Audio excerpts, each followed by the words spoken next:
the common theme we found in every industry, government, charter schools, public schools, Fortune 500 companies, startups, nonprofits, you name the field, the military as well, everyone is suffering from what we call industrial age cancer. So I apologize to those, I don't mean to make light of cancer, but as an organization, this is what we found everywhere, industrial age cancer. It was into the bones, designed in the way that the organization was running. And we find that oftentimes understanding the ways that people have failed, the failed attempts, is some of the best lessons we can take versus just going into, here's what you should do. By the end of this, what I hope you will get out of the 3-day academy, she's purple here, but out of the 3-day academy is one of the many solutions of how to tackle industrial age cancer. When we think about the body, one of the big inventions that took off was the 7-minute workout. The 7-minute workout in today's crazy information speed time, the 7-minute workout created a workout that allowed everyone to fit it into our lives.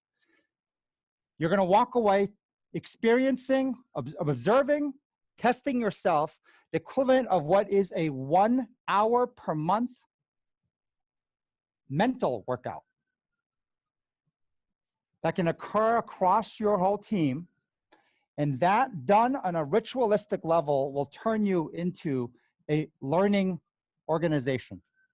An organization that what we hear commonly from everyone is we need to build adaptive learning teams. Teams that are making adjustments in real time down to every individual, and they're all learning and getting better and better. One of the individuals we spent time with is Simon Sinek, and he has a framework that I think was helpful just to organize. It's an organizing principle of why, how, and what. So why this is important is this. Why matters. If you change your mind, right? I don't know if you've heard this phrase, change your mind before you change your habits, right? So there's a lot of people out there who will say this, right? I have to buy into it. If I don't agree, if I don't believe it, right? I won't do it. I'm not going to change my rituals, my habits. I'm not going to change who I am unless I understand and I agree and I buy in. So this is kind of why the why is so important. But there's the flip side of why. So when you draw the line separate from the why to the rest of this, this is what I call the implementation phase. If you stay only why focused, it's what we call academics or armchair professorships. We're not big fans of just armchair professors. We like people who are in the ring practitioners. So the reason why the how and what is important, where all of this goes together, is Meghan always said this, and I loved it. Who says you have to feel like it?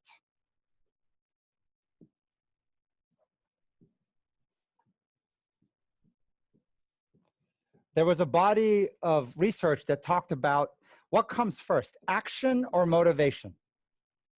And it said action comes before motivation. Now, what we call the why, right? The mind, if you buy in, we call this plan A. Without question, always run plan A first. Why not? If plan A works, why not take the shorter path?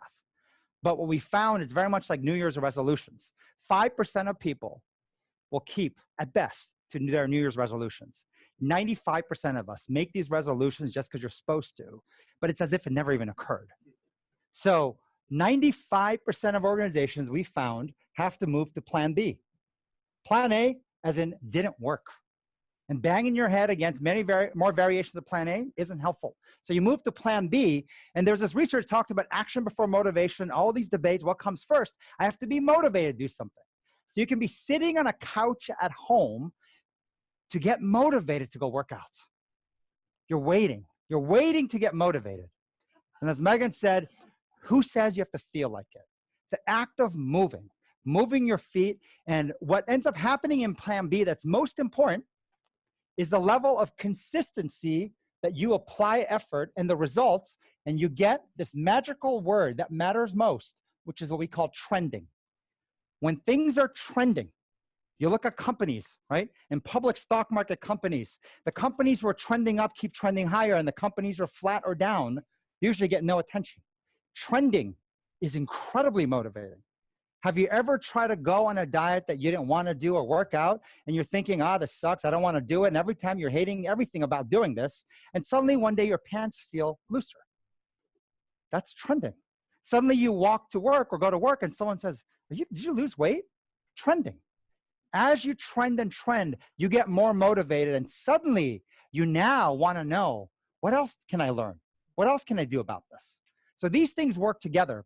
But I'm going to walk you through this because when you distribute the percentage that we find organizations disproportionately, especially in your roles and Fidelity in leadership, you put too much time over here.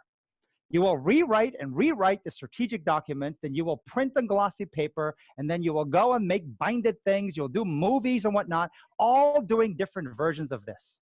And this, by the way, is important, but deserves roughly 5% of your effort. The how, think of how as like principles. 15% is what it is, and over here is where the 80% goes. So this is the distribution we found. Of every organization who ever figured this out, this is how they applied it. Now, it might have been different when it came to machines in the industrial age, when you move to the information age. Because remember, the reason why you have cancer is the fact that the century changed. We are now in the information age. And for those of you who didn't quite understand what this meant, the information age started with Y2K. It started with year 2000. But what's fascinating is that when you change a century, the old design, the old environment, the old way you did things will still operate and work up to a certain point. And what we found was the 20% mark is when everything falls apart. The 20% mark into the information age is 2020, which is why you have 2 years to live. And as an organization, things will fall apart if it isn't already falling apart. Quickly on the what, we'll spend some time here. This is all about setting up the environment. And the reason why setting up the environment matters, as Meghan just mentioned, it's about rituals.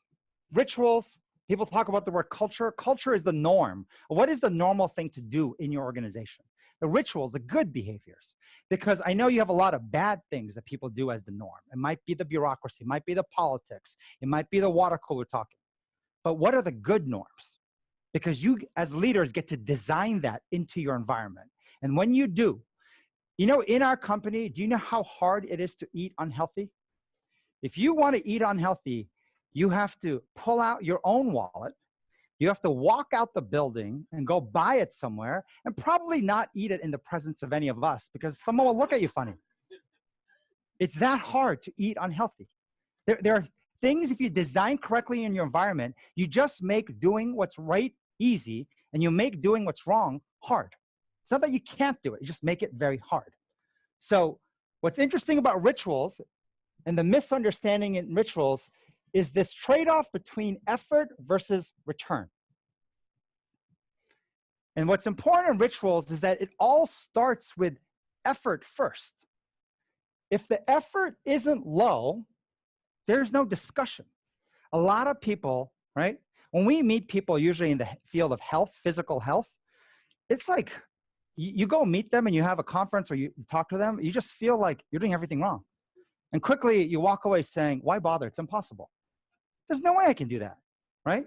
Eat like palm-sized foods and, you know, you have a special plate. And I mean, it's just like the sheer volume of stuff they want you to do. You're like, I have to change so much of my life.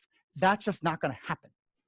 Now, if you have children and you ever get parenting advice, especially from people who don't have kids, same thing occurs, right? All the things you should do, the talking, never raise your voice, only positive, never yell at them, never lose your temper. I mean, you're like, okay, that ain't going to happen in my household. It doesn't work. It doesn't work because the first thing that we're doing in judging a ritual is how low an effort it is. If it takes too much effort, if to change the Air Force, to change Fidelity, you need to send every leader to a 3-day all-immersive academy and then walk away with 25 things you have to all promise to do and we'll inspect it every 3 months, guess what? You're dead from the start. It's not going to happen. You need low effort, and it has to have high effort, but it shows up over time, trending. Oh, sorry, high return. So I'm going to walk you through the why. To understand, basically in simple words, why is our organization so effed up? Why are all the organizations so effed up? And if you understand it, it will help you not feel so alone. It will help you not feel like, oh my God, our leadership sucks. The aspects of what you hate. It was actually designed into the company because it was incredibly effective in the industrial age. And then to understand how to make the changes and then to go into programs, processes. So what's fascinating to understand how companies got here is to understand the biology of why things are the way they are. And what's fascinating when you look at the biology is this. Education and work are directly related. And in fact, education, public schools was built as the training centers for people to go to work. And so in essence, work influenced education. So I'll give you a quick story that helps you illustrate this. Mayor Bloomberg, when he was in mayorship for like several terms, I think it was like three terms, right? He went and decided to do this huge project of turning New York City into the next big tech center. And in his time of mayorship, New York City went from not really as big on the map of technology investments compared to Silicon Valley and became number 2 of most funded, most tech companies. And one of the big initiatives he had is what he called the Applied Sciences Initiative. He wanted to take one of the most valuable pieces of real estate in New York, where New York, it's hard to find real estate, took half of Roosevelt Island and offered it for $1 for 100 years to create a new tech university, and had 19 of the best schools in the world bid to build their new campus on New York City on Roosevelt Island. Now, they had to at least build a $2 billion or more campus, but New York City would give them land for $1 and $100 million to help the project. The who's who of schools globally bid for this. I mean, Israel, India, all over the world. He created an 11-person board to help him through this process. The president of MIT is on the board, the president of Berkeley. He asked me to join as the entrepreneur side. So the privilege of joining that is you get to see a lot of really cool stuff. You're rubbing elbows with the most cutting edge, leaders in education from MIT, Berkeley, and then you're meeting with all these other individuals. And so we reviewed 19 different university bids of trying to build this campus. Stanford was in there, Cornell was in there, and Stanford by far was the leader in the space. Their proposal was far superior than any others. 10 members of the board voted in favor of Stanford, 1 for Cornell. I did not go to Cornell, but I wanted Cornell to win. And so we recruited from Cornell, not from Stanford. And eventually more than half the board voted for Cornell. Cornell got the deal on the project. And the way that eventually convinced the group to vote for Cornell was to say, if Bloomberg's ambitions was to be number 2 in the world, go Stanford. Stanford's far superior. But if you want to be number 1 in the world, Stanford's not going to give up home base. You need to pick somebody else. And Cornell was the next strongest. But in the process, there were some very interesting discussions that I got to have. One of them actually was meeting with the then president of Stanford, John Hennessy. And Hennessy is credited as the individual who built Stanford to what it is and built Silicon Valley. It was the hub for how Silicon Valley got created. And so, and I met with him and had dinner with him and just kind of grilled him to understand why should we pick Stanford. I told them, go back in time. This whole thing of going back, not to level 10. What I read in the proposal was level 10 and 70+ programs Stanford ran. Go back to the beginning. Take me to the beginning and walk me through how it all started. What were the important decisions you made going way back before Silicon Valley, before it became Silicon Valley? And he had to ponder for a few minutes and he said, you know what's interesting? The biggest thing we did at Stanford in education was we made a decision to be diehard supporters of entrepreneurs, tech startups. And so I was like, what do you mean? Give me a for instance. We went through and we started to change the curriculum. So you can stay at work and you can take all your courses in the evening and weekends, and you can graduate with a CS degree, a graduate degree, undergraduate degrees, while working full-time. because startups could not afford to have people not be at work, and the people could not afford to leave jobs to go to school. They started changing, and then they started to partner with work closer, because we'll talk about Google wasn't built by the two guys who started Google. It was built by the first 20 employees. So they had all kinds of programs where even students are working at the companies. There was data exchanges. The people at work started speaking on campuses, doing research together.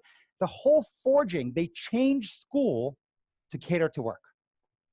So if you want to understand how we ended up in the industrial age cancer, Stanford represents the information age, or what they did to change school. But what happened was this. You have to take this back to 1750. Public school was invented by the guy Frederick the Great. He was the king of Prussia. And Frederick the Great had one main motivation. I needed loyal subjects to the king. I needed loyal subjects to the king. And him and his team, his leadership team, went and thought through, how do you do that? In kindergarten, by the way, the gardening of children, again, all came from Frederick the Great.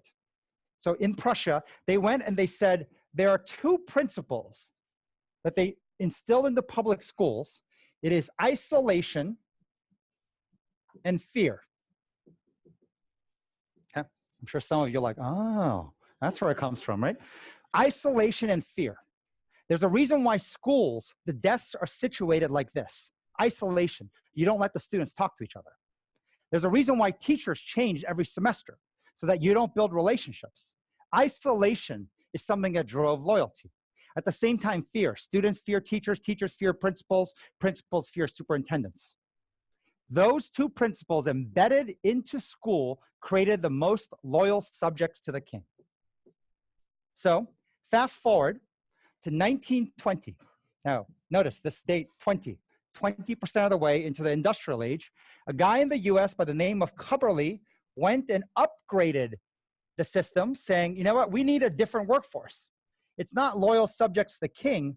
We need assembly line workers. We need assembly line workers. Another way to look at it is we need some really good followers. I need people who follow instruction really well. And what ended up happening is Cubberley upgraded the system to focus on compliance and uniformity. I don't know if most of you know or not, but values, which core values is talked about a lot in organizations, actually comes from the industrial age. It was a way to basically get everyone to behave the exact same. Became a scorecard, right? Not that you can't have shared values, but it came from compliance and uniformity. And if you think about the way the bulk of schooling still runs, it runs like an assembly line. You kind of went to math, then you went to reading, then you went to language, then you went to science. One subject makes no sense to the next. There's absolutely no integration or connection, and everyone does the same things. And the bulk of schooling was rote memorization, right? Memorize the rules, memorize math, memorize history. Compliance and uniformity created the greatest assembly line workers. As an owner of a factory, the last thing you want is someone to raise their hand amongst the thousands of employees. I have a creative way to do something. I have an idea of a different way to do something. It was less than 2% of the people who were in charge making decisions. The rest were just doers. Get the work done, do it exactly the same, clock in, clock out. This is what was there. So we're in 2018. As I mentioned, roughly 2 years away, because remember, 1900 to 2000 is the 20th century. 2000 to 2100 is the 21st century. So we are in the 21st century now. We are heavy into it. And in fact, if you aren't seeing interest, in 2015, Josh Burson, he's one of the top HR analysts, does a report every year called the Burson Report. 2015 was the first year he created a report saying something changed. Something changed in organizations where the word culture and the word leadership and coaching used to be in the top 10 of items discussed, but not in the top 3, not in the boardroom, not at the C level.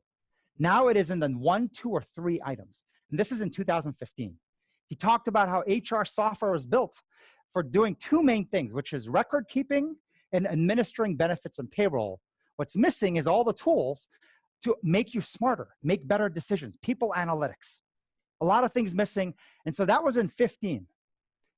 The military, I think the Secretary of Defense sent a note in the fall of 15 talking about future force. That same year, the head of the CIA, John Brennan, wrote a note about the modernization of the workforce being the most important thing in the CIA. Now, I say all this because Fidelity's Fortune 500 investment business, if government is doing that in 15, people are behind, right? I mean, government just moves a little slower in general, but they were moving that fast on these topics. So we went in and started to look at different elements of education, different elements of work. And what we found was this: in education, the new principles that started showing up was creativity and collaboration. The greatest schools, and what's fascinating was this: innovation in schools were showing up more in preschools than anywhere else. Charter schools, because they aren't burdened by as many of the rules, were innovating as well. And some of the closest ones we partner with, but preschools. It was fascinating because my thesis is because these amazing moms who used to run organizations of thousands of people got to put that entire skill set and brain power to one child. Now go to school, and as your kids get out of preschool, parents have less involvement in the school, not the level you can at preschool.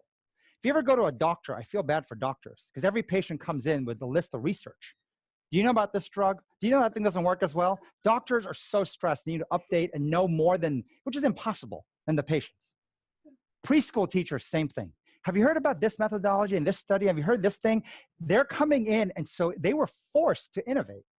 So when you go to preschools, this is actually what shows up most. And by the way, if you sum up these things, it's what most people call innovation. If you look in organizations, I mean, the most important topic in every company is we need to be more innovative. We need to be more innovative or we'll die. Creativity is another word for creating something that did not exist, inventing something that did not exist. And creativity, innovation, is a collaborative sport. So we'll go into more details on that in a little bit. But what we found was this: when we looked at work, it follows what was needed in the industrial age. You needed leaders, but what does that mean? The word leadership is so confusing. It's like the word trust. Like no one even knows exactly what it means, but everyone knows that if you say, I don't want to be a leader, that's not good, right? If I don't trust you, it's not good. What does it mean? You need leaders. And as we dug in deeper, the number one job leaders need to make are decisions, decision making, making the right judgment calls. And of course, with that, your rate of learning mattered. You need to make the right judgment calls, not once, many times in a row, but you need to get better and better. One of the interesting things that I'll talk about in a little more detail was how many you have to make in a row. So the punchline there is 7+ consecutive calls to get any type of innovation. You have the flip side. When you have accidents, plane crashes, anything, it's 7 consecutive wrong calls that lead to an accident. It's the trending notion. You need trending. Bad trending, good trending is what leads to success or failure. So one of the interesting people we met in the course of the year is a guy named Roger Martin.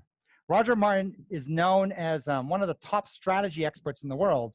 And he went and spent 10 years studying big companies. And what's fascinating in this 10-year study, he did it with A.G. Lafley, who was the CEO of Procter & Gamble. So both, like CEO of Procter & Gamble is well known. And in the course of 10 years, they found the data changed. Because in the 10-year course, they were actually moving from the industrial age to the information age. So when they started this study, this is what they found. CEOs of large companies worried and obsessed of CEOs of other large companies.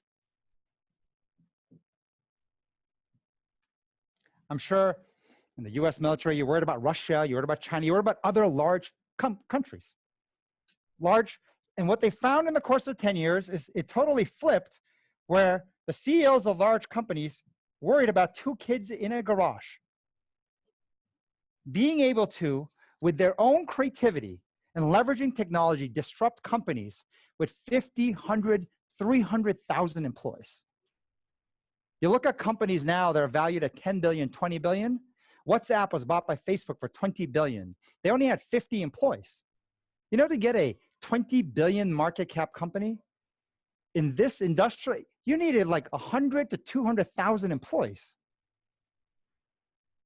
50 employees, and yet when you drill in, they talk about somewhere between 3 to 6 people is all they really needed to build a whole company. They had extra. They had 44 to 47 extra people they did not need to build WhatsApp. So 2 kids in a garage is the single biggest worry. The second thing they found was strategic planning in the 20th century meant that people were creating anywhere from 3-year, 5-year, 10-year plans. What they found were, as soon as the plans were published, they were outdated. The underlying assumptions changed. It's the challenge of the information age. Back in this day, you hire McKinsey to do a study. They take 12 to 18 months, and they give you a whole report on a category, on a space. Who's going to dispute that? They put, I don't know, hundreds of people to create this, 200-page report. Well, whatever McKinsey can do in 18 months, some 21-year-old can find on a supercomputer that's sitting in their pocket in a matter of seconds. In fact, what the information age has done sort of bizarrely for all of us is kind of shown us how little we know. We just thought we knew a lot. The sheer volume of information, nobody has perfect information. And so as soon as you publish something, though, this is the first time someone says, did you know about this countering point? You're like, oh God, I didn't know that. As soon as it's printed, it's outdated.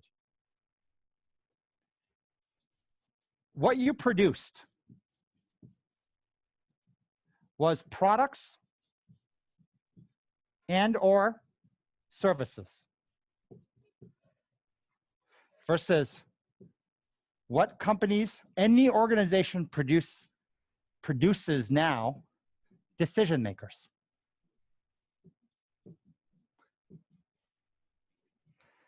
Next jump is a decision-making factory. The Air Force is a decision-making factory. Fidelity is a decision-making factory. This building, 261 Fifth Avenue, is a decision-making factory. That is what organizations are producing now. And this is, I don't know if this helps you. Get some context of why a lot of times people come, oh my God, you're describing us. Yes, we're so effed up. And I'm like, but you have to understand where it came from. If you understand where it comes from, you would attack it a little bit differently. Now, as I said, this is not enough to go and make change. This is enough to say, wow, that's interesting, right? I now can understand and appreciate, but it's not enough to go make change. So let me take you into some of the hows. I think I'm mindful of time here, but if you need a bio break, you can take a quick bio break at some point. But although the military, you guys are like camels. I feel like when we go to the Pentagon, it's like no one seems to ever go to the bathroom. So I'm really not sure how that training is occurring, but it's quite impressive. What was it? Training and education. Don't go to the bathroom, right? It's actually good for you, but isolation and fear. Yes, isolation and fear. So Fidelity, if you need to go, don't feel bad, because these guys are like trained pros and never go to the bathroom. And I've tried in meetings, try to just give them more and more water and liquids. It doesn't even work. This is something that's important. Oftentimes when we talk about kind of what to do, everyone focuses on what you should do. Things make a lot more sense if you first focus on what not to do. It's something Roger Martin talked about when it came to strategy. Most strategy is set. Here's what we should do. And he challenged that, saying that if you cannot articulate what you're choosing not to do, you're actually not making a choice. And he used an example saying, and if you're not making a choice, the litmus test is it stupid on its face? So, if you say that our strategy is to be customer centric. Okay, so if you reverse it, we're not going to be customer centric. That's a stupid statement, meaning you're not making a choice. A strategy is to be profitable. A strategy is to be great. I mean, these aren't choices you're making. If you don't make a deliberate choice of what not to do, as in preserve your energy, your resources, and time, you're not making a choice of what to do. So you have to understand these differences. So I'm going to list out 8 things. I'm sure this list will grow as we learn more and more that we found were done. Sorry. If you're running an industrial age, these are the things that showed up. And if you want to move to the information age, here's how you have to change it. The first is a common thing that got well known by a woman named Carol Dweck. Fixed mindset. And it's used in education more, but I think it's quickly showing up at work. Growth mindset. You know, one of the more interesting things we learned too is, you know, a lot of people in the world go visit Harvard Business School, right? A lot of business leaders, a lot of leaders across the world. The number of visitors trending in the Harvard Education School is growing faster than the business school. Work is turning into the new school.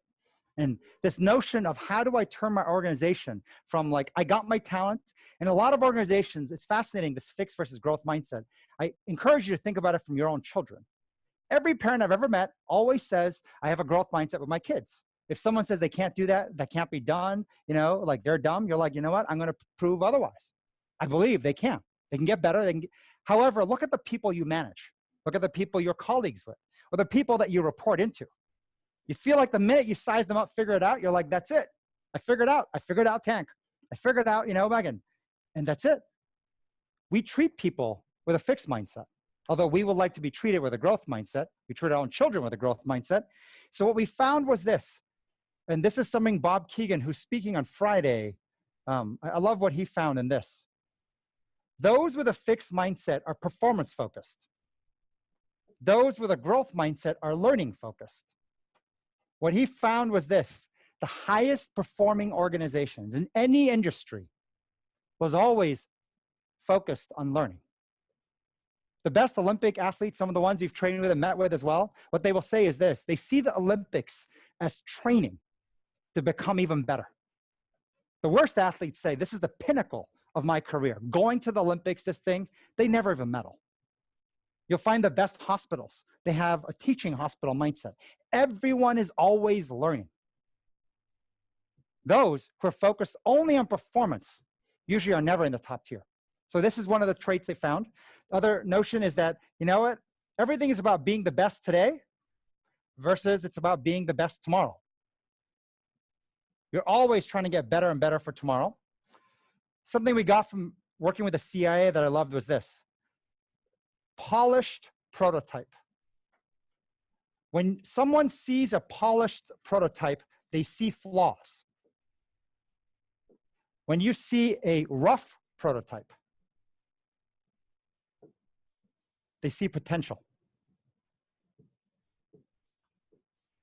You'll find that organizations with a growth mindset, they don't only share finished work, finished strategy. They share early drafts. There's versions, because then others can contribute into it. If you ever see someone who talks about this notion of I'm going to collaborate. Right? Well, it's like the comment, some people will say, you know, I've been working on this document for, I don't know, 2 years. It's like my life work. I'm really proud of it. I'd love to get your feedback. That's really hard to give critical feedback to, right? Because you want to be the one to tell them, you know, it's 2 years of your work. You're so proud of it. And now I'm going to be the one to go in. So as opposed to if it's a rough prototype, it's, and the way you position it is a whole other discussion. But when it's rough, people will give you feedback. We'll see the potential in it and help you. The other part is game time only, meaning everything is mission critical. Space to practice. Space to practice, by the way, space to experiment is another word. We got this from one of the best chess players in the world, best martial artists: investment in loss. Losing sucks. It's not about losing. But when you lose because you went out of your comfort zone, you pushed yourself, that's an investment in loss. And it's an investment in loss because you ever try to change your golf swing? The tiniest string, you're like, oh my God, I used to play so much better. But you're testing something. Now, be careful. If you get so frustrated that you get complacent and just accept losing, that's not an investment. An investment in loss is a very deliberate form of practice. It's putting yourself out of your comfort zone. So fixed versus growth mindset, differences show up. The other one is what I mentioned earlier, the idea of one innovation, one accident. The obsession on the one versus 7+ consecutive. Right versus wrong decisions. When you have 7+, which, by the way, one of the most important words we use is real-time navigation. When you watch the greatest coaches in sports, they don't say, let's check in once a year and do an eval on how you've done. They're real-time helping you make adjustments because it takes 7+ right calls to succeed and innovate, just like 7+ wrong leads to accidents. Malcolm Gladwell in the book Outliers did a study talking about, it's a little bit embarrassing because I'm Korean actually, but how the worst airline in the world in the 1900s was Korean Airways. It crashed more than any other airline, and it was through human error. It was human error, and it took 7 consecutive wrong calls for the accident. It had nothing to do with anything else except human errors. The pilots knew, is a little tired, but they didn't share that news, new employee, and everyone is not communicating. And in fact, it was so baked, this idea of cancer, into their culture. You have a pilot and a co-pilot, which I believe fundamentally is the issue. It should be co-pilot, co-pilot. Imagine you have parent and co-parent. The one's more senior than the other. So what ends up happening in planes is that you have 2 people, the only 2 who can look out in the front. Hundreds of passengers in the back. Their lives are in their hands. In Korean culture, if you're senior, you can't admit fault. So they do everything, despite even seeing we're gonna crash, not speaking up and sharing, I made mistakes. I'm tired from going out last night, had too many drinks, I'm not thinking straight. Please help me, is what they can't say. The co-pilot cannot correct the senior individual. So would rather see themselves die. They're so trained culturally, they can't course correct, putting not only their own life to end, everyone else. And that is what led to the most number of accidents. It's fascinating some of the interesting ways they fixed it.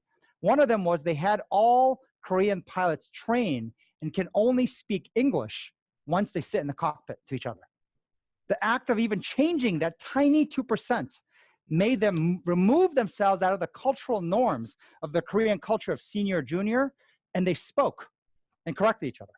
I mean, there are other things they did, but that tiny change was usually credited with one of the big reasons why they kind of got out of the mess of being the worst airline in the world, in terms of at least keeping you alive, which is kind of an important thing. 3, solo star performers. Team. And what's interesting about team, it's a social process. And when you think about a social process, the thing that matters most is this word that is overused today now called diversity. But I'm not talking about the little d, not about race, gender, or age. I'm talking about diversity of thinking. Getting introverts and extroverts working together. Getting, people like overly confident. We shortened the phrase to just say arrogant, but people hate that word, right? Overly humble. We shortened it to say insecure as opposed to I'm overly humble. I'm skewed because I'm so much more humble than I'm confident. While I am overly confident and not humble enough, we all have imbalances. So we just shortened the phrase, and now you may hate it. People from the outside come hate being labeled arrogant and insecure. But if you've been in an environment like Next Jump long enough, I think even by end of 3 days, you ask people, who here is insecure? And they just raise their hands right away. We'll have competitions, insecure against arrogant. And then you ask people who are arrogant. Usually if you're not sure, I tell you you're arrogant. So that's just a quick litmus test, but not always true. But diversity of thinking is what matters most.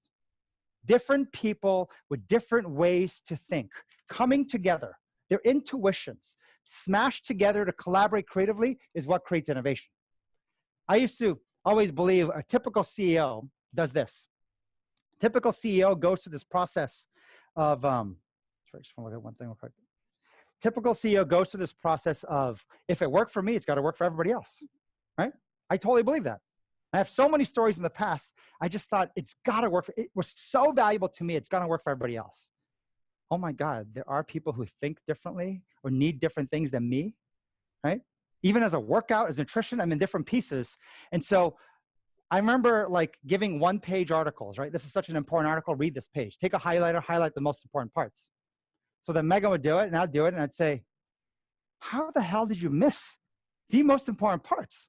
1 page. She highlighted completely different parts of the article. And I was like, it's 1 page. How'd you miss these important parts?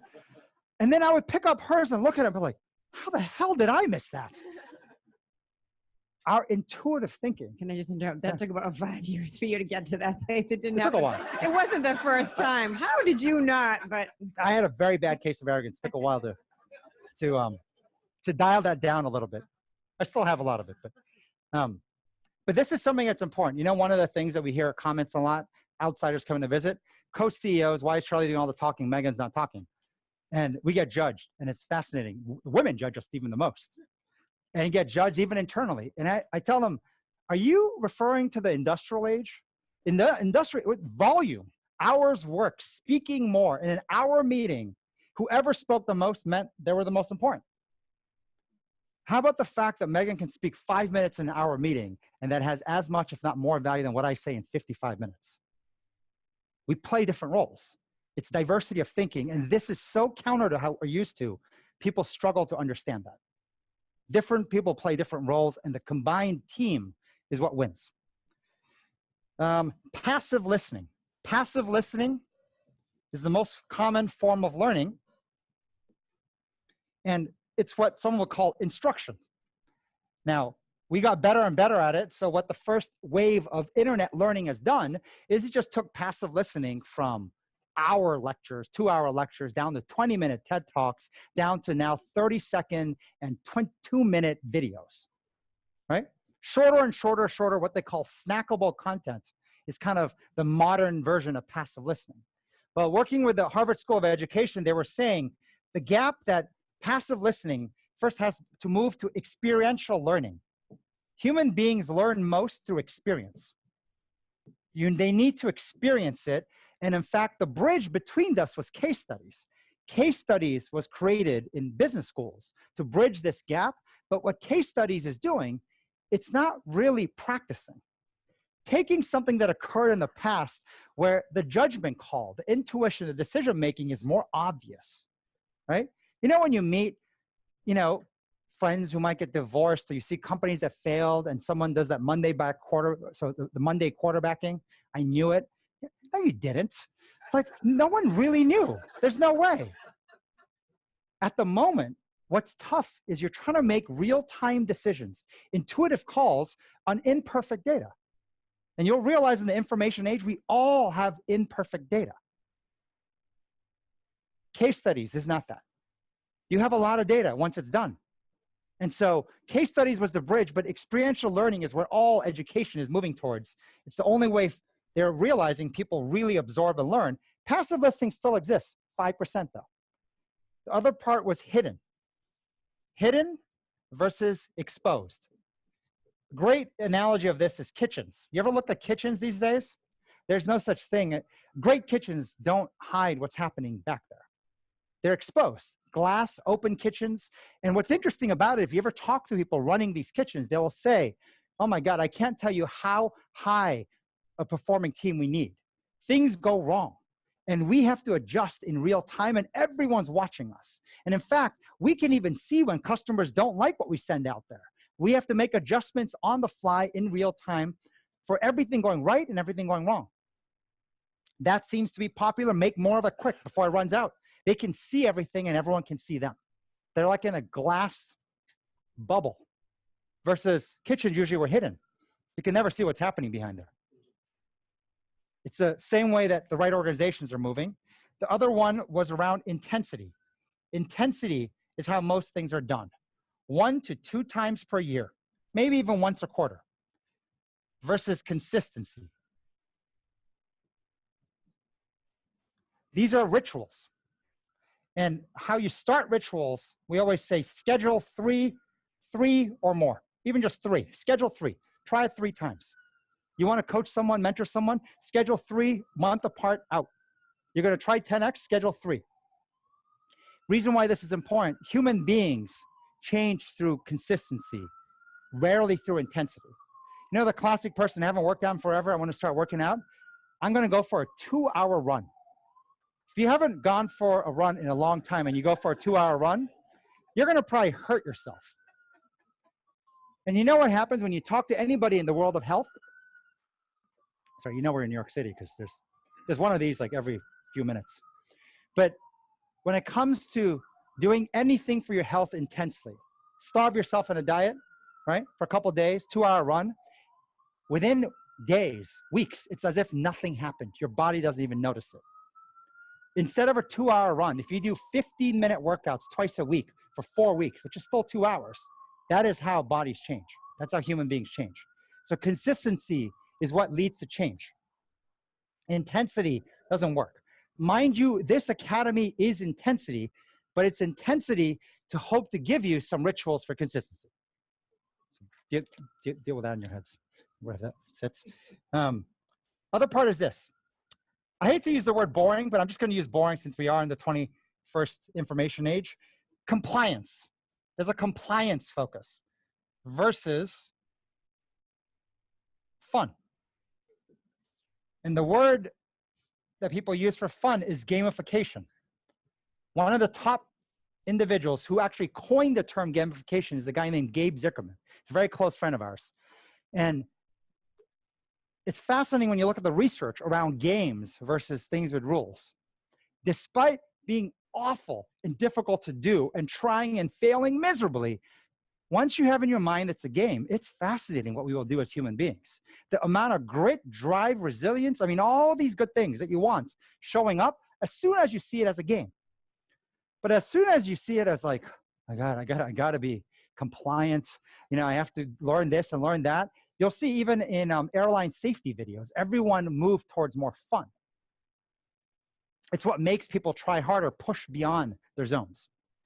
And the last piece here I had was this. Thinking slow.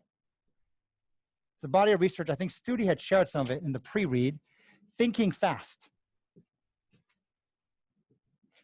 Thinking slow is another word they called system 2, your logical brain. System 1 is your intuition. It's fascinating. We're talking about this where, you know, with artificial intelligence now, you know, so we spent time and met the creators of Alexa, creators of Watson, the whole artificial intelligence out there. And they said AI is replacing things that are logical. And it's finding ways to do things that just is faster as a computer than doing things as human beings. However, AI cannot do creativity, collaboration well, cannot do intuition. They cannot innovate. They can take a repetitive task and do it far better. Read 1,000 pages and find the common words, AI is better. And we were talking about how what's cruel in the system right now is AI is replacing jobs, but they're not teaching people how to use their system 1 brain, your judgment. Intuition is another word for decision-making, is another word for judgment. You know when people say, go with your gut? You know the most important decisions in our lives we tend to do with our gut. It may make no sense. Your parents warn you, do not marry that person. I am telling you, it's all bad, everything bad from my experience, but I'm in love. My gut tells me to do it. When we pick jobs, you ever try to counsel someone, don't quit or don't take that job? They throw all logic out and they say, I'm just going to go with my intuition, my gut decision, right? And you're like, oh my God, that's such a bad way to do it. They still do it. And here's what they found in the research. When it comes to intuition, it is one of the most powerful things we have. It is the sum of all our life lessons, and we're reading multiple data points at once and coming to a split-second pattern-recognized decision. It is that powerful. Yet the research also talks about, like, half the time it's wrong. That's what's crazy about intuition. It's half, like, the most amazing system you can imagine. The other half, it is god-awful what it does. It's what they call biases and blind spots. I have like so many stories, but one of the cool things in this, so I just have to say this is so cool. So our team spent time with the individual in the CIA that led the discovery of Osama bin Laden. It's like really cool stuff, talking about biases and blind spots. And I mean, this is the US, right? CIA with all the technology and all the money looking for one individual, right? With every satellite, you ever see 24? They can catch you like within like 12 minutes, maybe less. But like, they couldn't find them, right? They couldn't find them, and they started to look into biases or blind spots. How is this possible? The most powerful country in the world cannot find this one individual. So the team went, and this woman who was in the CIA, the top analyst, she went and they found the original team that discovered the Titanic. I mean, Titanic was a similar thing. Everyone searched for it, couldn't find it. And they found the original team that actually discovered where the Titanic was, and they learned this lesson about biases and blind spots. The belief on the Titanic, the assumption, was that it broke into two giant pieces, and they were looking for two giant pieces. Someone challenged that and said, how about if it broke up into 1,000 pieces? It would fly further away. They expanded their radius, and they found the Titanic almost instantly. They took that same insight and searched for Osama bin Laden differently, and boom, they found him right away. We have biases and blind spots. It's crazy. And you cannot see your own blind spot, but what you will see is the diversity of team. I can't see my blind spot. Meghan can see it in seconds, and vice versa. So thinking fast. People say, do not go on intuition on important decisions like strategic decisions. I've sat through board meetings saying, Charlie, do you make decisions like this just in your gut? You got to look at data. You got to look at mounds of data. However, intuitive decision-making is actually the most powerful form of decision-making, but when you do it together with the right diversity of team, you'll see it works. If you don't, it fails often enough. People say, don't ever do it. So these are some of the principles that we found is not, as in if you fall in the left category, you are definitely heavy with cancer in your bones. You need to move to the right. So going into the what, here is what is the best way to look at it. So one of our top investors we recruited over time was a guy named Ram Shriram. He was one of the first angel investors in Google.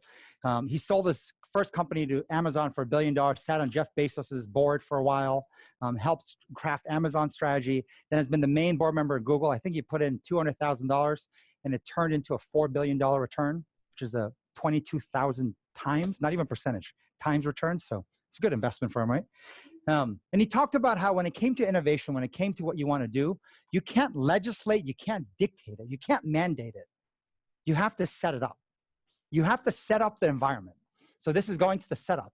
And when you look at setting up an organization, there are two funnels that occur. One is the environment, one is hiring, the other one is the environment. And they go hand in hand. A lot of people just try to do one, because what ends up happening is if you have a great culture, a great environment, but you put rotten apples into it, it will rot your environment. If you hire, the flip side, if you hire great people from the bad environment, they rot too. The two go hand in hand. You have to kind of work on both. And so on the hiring front, you have what we call the recruiting machine, because you need heavy number of people applying for top of the funnel. Then you have a hiring process. Then you have onboarding. And this up here is what we call senior leadership. This is what we call leaders in training, because everyone is training. Go up. I think a lot of people have mentioned in most organizations, this pyramid looks more like this. Senior leadership, right? Than everyone else. I mentioned this to the military. We saw the promotion processes for both the Navy and the Air Force in detail. It's fascinating how killer you are when it comes to mission training, right? In fact, your standards are so high when you do mission training and do reviews and feedback afterwards, the best you can get, right? The best score is okay, most of the time, right? We looked at promotions. The worst you could do in promoting was the word promote. That was literally the worst people got, promote. So it's fascinating where we found in the CIA and the military, we say you risk your lives, but you will not risk your careers. So you end up seeing a lot of this, but we'll figure out how to get to something better. And what you're building over here is the developmental gym. Someone asked, I think in the culture tour, why gym? Think of fitness, think of workouts, right? Can you imagine a sports team that doesn't have access to a gym? The only time they ever train is in the game. If you don't build a gym for your mind to be able to train yourself, just like you don't build a gym to train your body, you're not going to succeed. Now, why these things are important is that when it comes to decision making, bad decisions occur when you are desperate. So when you don't have a good recruiting machine, guess what happens when it comes to hiring, right? There's a lot of organizations. I think Fidelity has this. I know the Air Force has this. You want more, rock star females to join your organization. In the military, we want one. Fidelity wants more.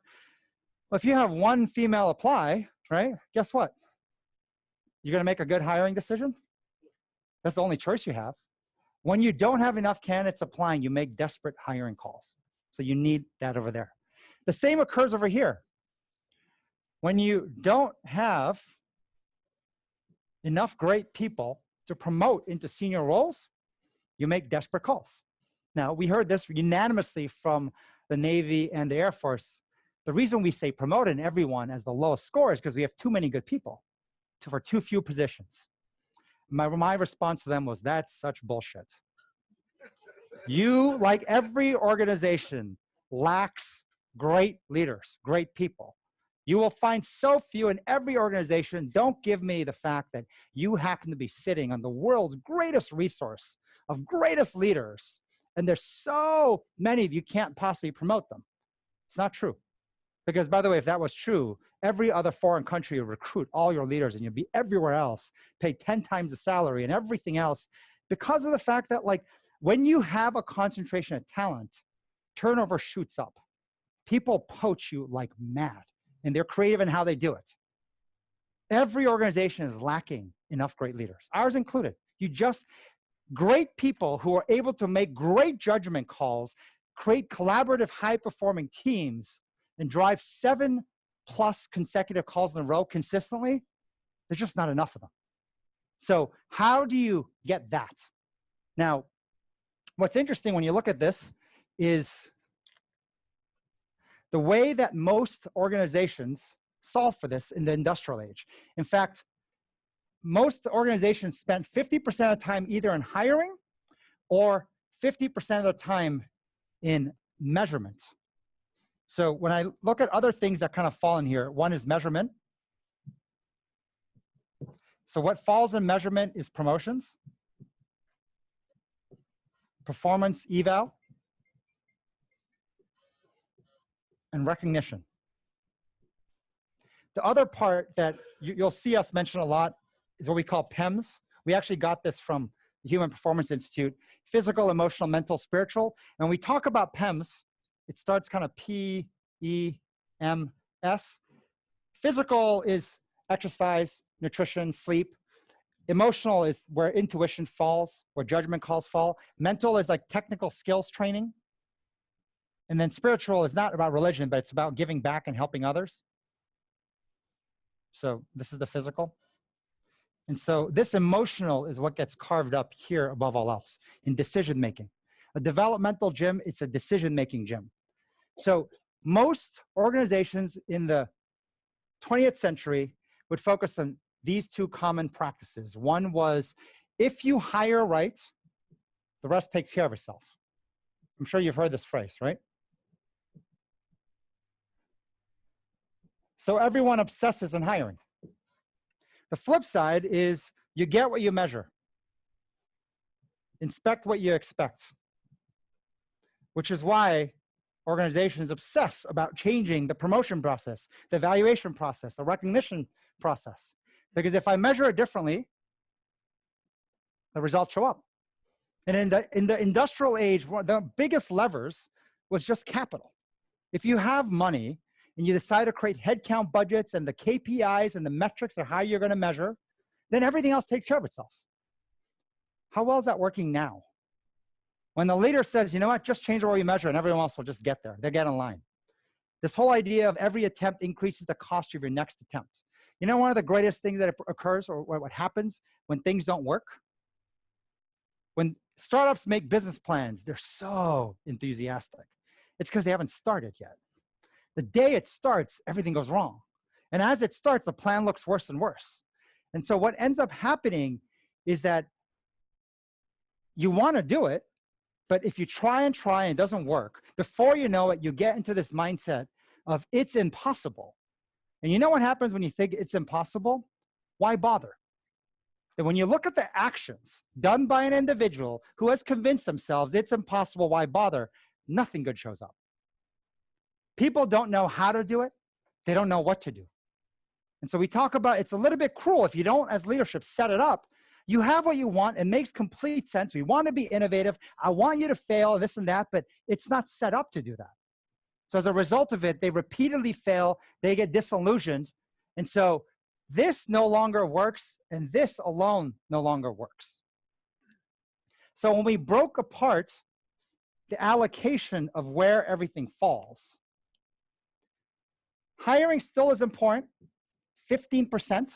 Onboarding is around 5%. Then we dive in deeper. Promotions is 5%. Performance evaluations is 5%. Recognition is 5%. Giving back is 5%. Technical training is 5%. The physical is 5%. I think if you sum this up, it should be around 50.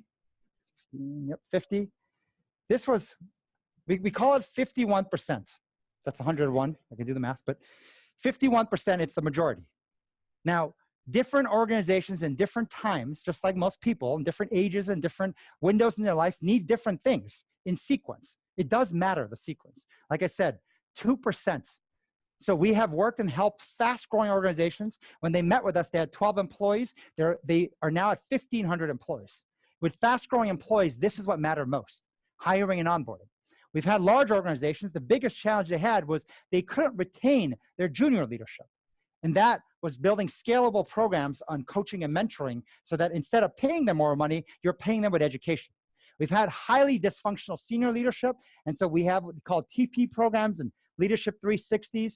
We have places where it's so toxic in the culture that everyone was about backstabbing and looking out for themselves. Recognition was a way to create teamwork and finding servant leadership.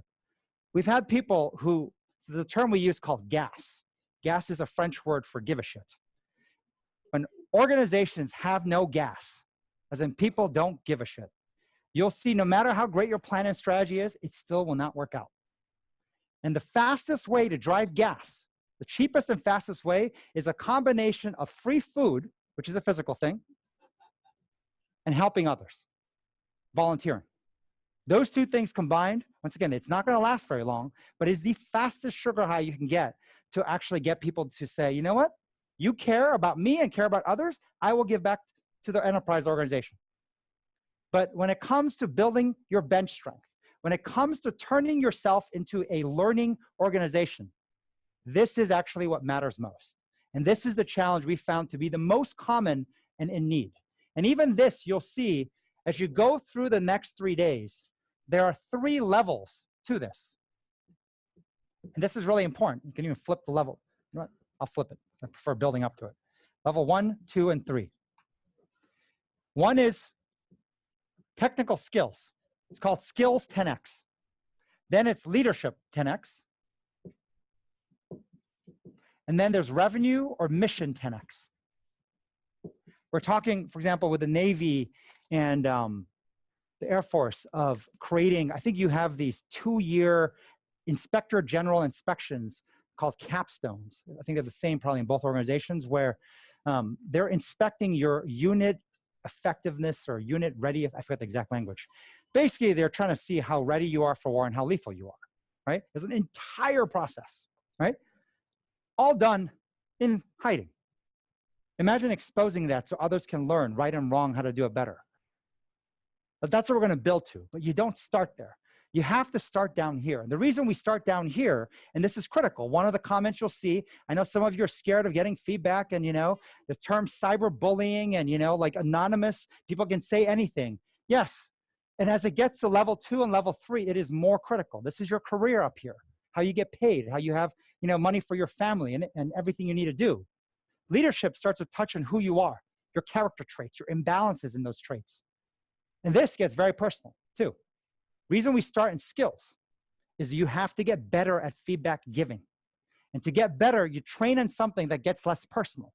Technical skills tends to be something of not who we are, but something that's on the surface.